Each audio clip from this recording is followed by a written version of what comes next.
हमारा मौजू है मज़मून निगारी यानी एसे राइटिंग।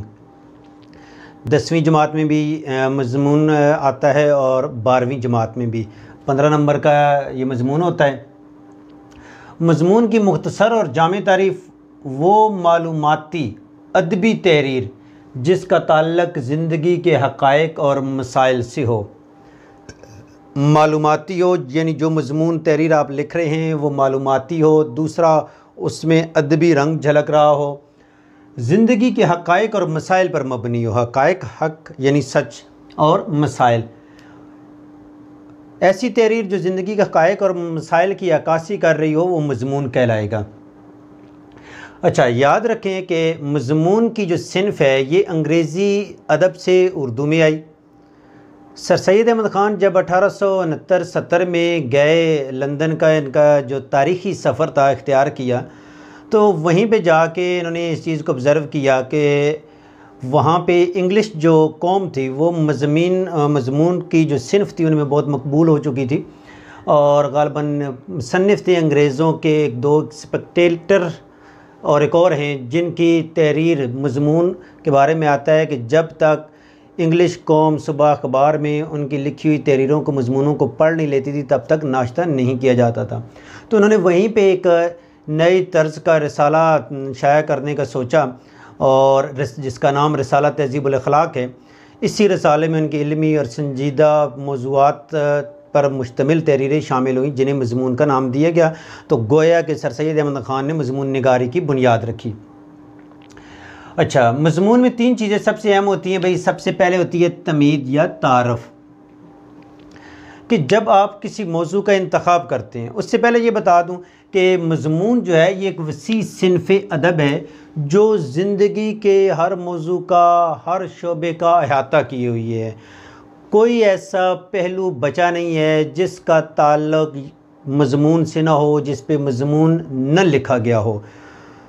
मसलन ये नीचे मैंने कुछ टॉपिक लिखे हैं। अच्छा, इल्मी है,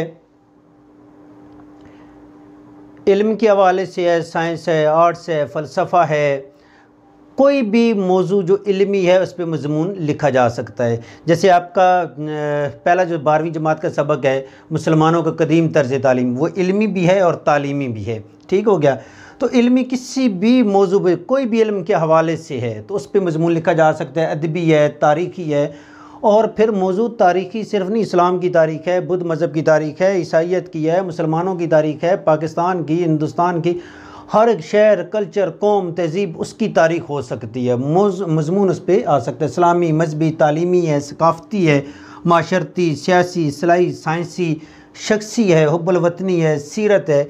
यानी मज़मून ऐसी सिन्फ़ अदब है जिससे कोई भी मौजू बचा हुआ नहीं है। अब जो मौजूआत यहाँ पे मैंने लिखे, इस एक मौजू से भी आगे 20 मौजूआत निकल रहे हैं। हम लेते हैं शख्सी मौजू को, तो यहाँ पे नबी की ज़िंदगी है, सहाबा की ज़िंदगी है, औलिया की है, तहरीक पाकिस्तान के जो है कारकुनान हैं उनकी है, उनके लीडरान की है, मौजूदा दौर में जो शख्सियात हैं उन पर कोई भी जो है शख्सियत है उस पर लिखा जा सकता है।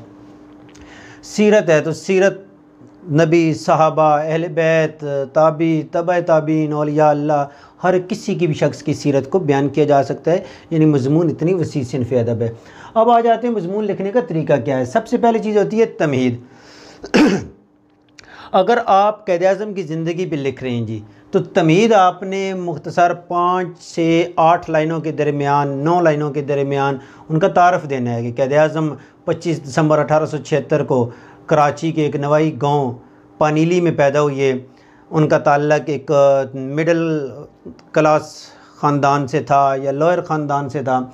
क़ायद आज़म की 16 साल की उम्र में शादी हुई और इसी अरसे में, कुछ अरसे के बाद वो आला तालीम के लिए लंदन चले गए। तो मुख्तसर जो उसमें आपने तारफ़ देना होता है, उसका बयान करना होता है, अपने मौजू को आपने इसी तारफ़ में बयान कर देना होता है कि मैं आगे बयान क्या करने लगा हूँ। इकबाल की शायरी पे है तो शायरी के हवाले से आप बयान करेंगे कि उर्दू मौजू है कि इकबाल की शायरी पे मज़मून लिखें, तो या इकबाल बैसियत शायर, तो इसमें आप शायरी को भी टच करेंगे कि उर्दू में सैकड़ों, हज़ारों, लाखों शुरा आए जिन्होंने लिखा, उसमें से गिनती के लोग हैं जिन्होंने शोहरत हासिल की और बकाए दवाम हासिल किया। इकबाल का नाम उनमें से एक है।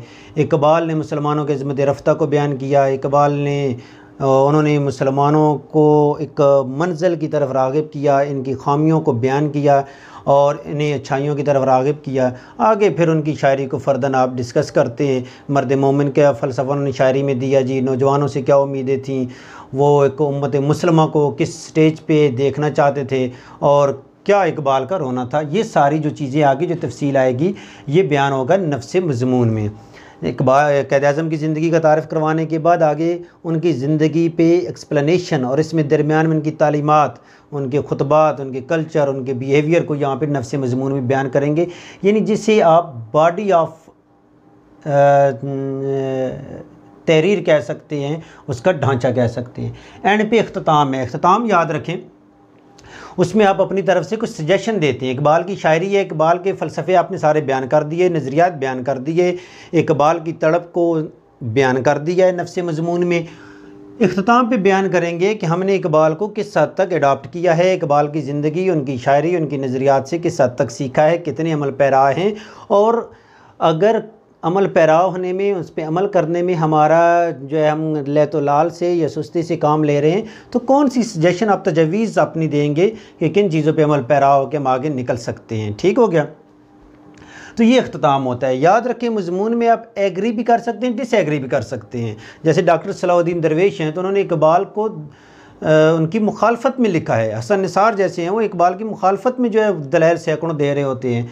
तो बात करने का मकसद ये है कि आप उसके हक़ में भी दलाइल दे सकते हैं और मुखालफत में भी दलाइल दे सकते हैं।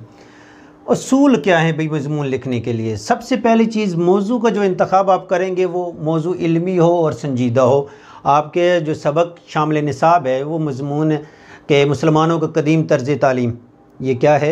ये एक संजीदा मौजू है जिसमें आपकी ज़िंदगी के हक़ाइक़ और मसाइल को बयान किया गया। अदबी तहरीर है और मालूमाती है कि हम देखते हैं कि मुसलमानों ने किस किस दौर में क्या क्या इल्मी मैदान में, तालीमी मैदान में तरक्कियाँ की हैं।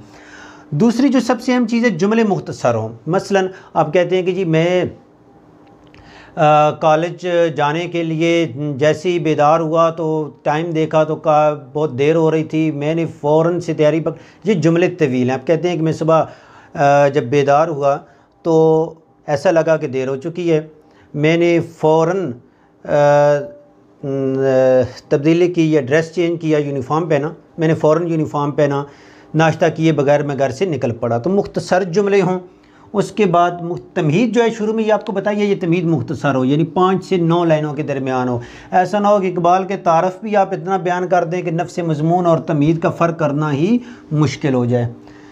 जो चीज़ आप बयान करेंगे वो दलाइल पर मबनी हो। भाई इकबाल की ज़िंदगी को बयान करते हैं, जैसे मुसलमानों कदीम तर्ज़ तालीम में उन्होंने, आप वो किताब खोल के आप उसके सबक को दोबारा रीड भी कर सकते हैं और इस चीज़ को समझ सकते हैं। दलाइल दिए गए हैं कि मुसलमानों के कौन सी हिजरी से, 145 हिजरी से मुसलमानों का तालीम का दौर शुरू होता है। भाई दूसरे दौर में उन्होंने यूनिवर्सिटियाँ बनाई हैं, नहीं बनाई हैं, तीसरे दौर में उलमा ने क्या किया, चौथे दौर में क्या, ये चीज़ें बयान होती हैं।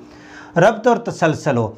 ऐसा नहीं है कि आप जो है वो एक मौजू लिख रहे हों और क़ायद-ए-आज़म को बैरिस्ट्री की डिग्री जो है 10 लाइनों का पैराग्राफ लिख के दिलवा दें और उसके बाद आप उनके बचपने की मैट्रिक की तरफ लौट आएँ। नहीं, मैट्रिक है तो आगे उसके बाद इंटर भी हो, यानी तसलसल के साथ बयान करेंगे। जैसे अक्सर मैं बच्चों को मिसाल देता हूँ, ऐसा नहीं है कि जी पहले ही आप 4 बच्चों को ज़िंदगी को बयान करना शुरू कर देंगे, 4 बच्चों के साथ उसकी ज़िंदगी, शख्सियत का बयान कर रहे हैं तो कैसी गुजर रही है, बल्कि आपने इससे पहले शादी करवानी है। ठीक हो गया। आम फाम ज़बान का अल्फाज का इस्तेमाल हो। मज़मून में कभी भी ऐसे अल्फाज इस्तेमाल नहीं होते, जैसे शायरी में इकबाल की ज़िंदगी के मुश्किल अल्फाज हैं कि जो आपको समझ ना आ सके, जिनका मुदाफ़ कारी तक पहुँच ना सके, मकसद ना पहुँच सके। आम फाम इस्तेमाल ये मज़मून का हुस्न है। मौजू पर दस्तरस हो। सबसे अहम चीज़ जो है 7 नंबर पे, इसको बयान कर दूं। आपके पास जब पेपर में मज़मून आता है, 4 मज़मून आते हैं कि मैं लिख रहा हूँ इकबाल बहैसियत शायर। अच्छा, उसके बाद दूसरा मौजू आ जाता है आपका सीरतुन नबी। तीसरे नंबर पे आ जाता है कि साइंसी ईजादात, और चौथे नंबर पे आ जाता है मखलूत निज़ाम तालीम। ये चार चीज़ों को, चार मौज़ूआत लिखें और 7 नंबर को आप रखें, जहन में रखें जो सबसे अहम है, मौजू पर दस्तरस हो, यानी आपको उस पर अबूर हासिल हो। 4 आपके पास टॉपिक आए, इकबाल बहसीयत शायर, सीरत नबी, साइंसी ईजादात, मखलूत निज़ाम तालीम।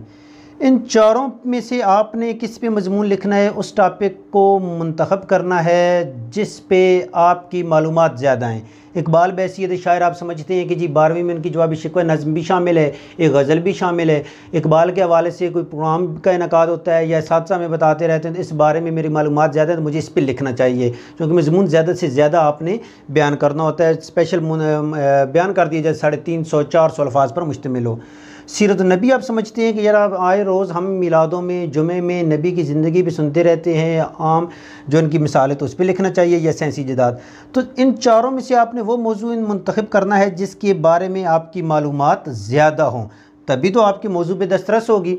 आप मखलूत निज़ाम तालीम को जो है उठा के बयान कर देते हैं। मखलूत निज़ाम तालीम को एजुकेशन का तो पता है, उर्दू में मखलूत निज़ाम होता है उसका पता ही कोई नहीं है कि उसकी मीनिंग मखलूत को यानी इकट्ठी तालीम को है, तो आप क्या लिखेंगे। आप ऐसा हो कि इस मौजू को इंतखाब कर लें और लिख कोई सिर्फ यूनिवर्सिटियों और यूरोप के और इधर की साइंसी ईजादात को और इनकी तरक्की को बयान करना शुरू कर देंगे, तो भले आप 400 नहीं 800 अल्फाज लिख दें, वो बेकार है, उसके आपको कोई नंबर नहीं मिलने, सिवाय लिखने के कोई मुमतन 2-3 नंबर दे दे। तो अच्छा, सबसे अहम चीज़ जब टीचर पढ़ा रहा होता है आपको, तो आप अपनी ज़िंदगी में ये देखें, अपनी क्लास में देखें, किसी भी सब्जेक्ट का टीचर वो सिर्फ आपको फ़िज़िक्स, उर्दू, केमिस्ट्री ये चीज़ एग्जैक्ट पॉइंट पे नहीं पढ़ा रहा होता, वो उस टॉपिक से हट के आपको कुछ मालूमात दे रहा है।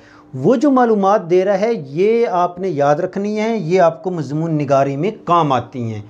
मसलन एक उर्दू का टीचर तो आपको इकबाल की ज़िंदगी जब जवाबी शिकवा पढ़ाता है, उनकी गज़ल पढ़ाता है, उनके हालात ज़िंदगी से आगाही फराहम तो कर रहा है, लेकिन बाज़ दफ़ा ऐसा होता है कि जी पाक स्टडी का टीचर है, वो तहरीक पाकिस्तान को बयान करता है तो उस पर इकबाल की ज़िंदगी के हवाले से भी कुछ चीज़ें बयान करता है, उनकी शायरी को कुछ बयान करता है, तो वो चीज़ें भी आपने नोट कर लेनी है। सीरत नबी पे हर टीचर आगे कुछ ना कुछ वाक़यात कुछ चीज़ बयान कर रहा है, तो वो भी आप बयान करें। एक और चीज़ है, सबसे अहम चीज़ के मौजू को समझा जाए। मौजू है क्या, मौजू पे दस्तरस। इकबाल बहसीयत शायर है तो इस पे आपने बहसीयत शायरी बयान करना है। ऐसा नहीं बयान करना कि इकबाल की आम ज़िंदगी क्या थी, इकबाल लंदन में कैसे रहे, इकबाल इधर कैसे रहे, नहीं, आपने उनकी शायरी को बयान करना है। सीरत नबी जो है, जैसे कहा जाता है अक्सर जी की मोहम्मद से वफ़ात तूने तो हम तेरे, इस पे जो मजमून लिखें जी। अब इसमें नबी की इत्तबा है, नबी की सीरत को आपने बयान नहीं करना कि कौन सी उम्र में उन पर जो है वो कुरान नाजिल हुआ, कौन सी जो है हिजरत की, नहीं, सीरत नबी की क्या थी कि जो कूड़ा करकट आप पे फेंका करते थे उनके साथ नबी का क्या बर्ताव होता, फ़तेह मक्का के क्या मौके पे क्या बर्ताव होता, ये सीरत है। मौजू को समझा जाए कि मौजू क्या है आपका। मखलूत निज़ाम तालीम है तो इसमें जो है जिसमें को एजुकेशन है उसके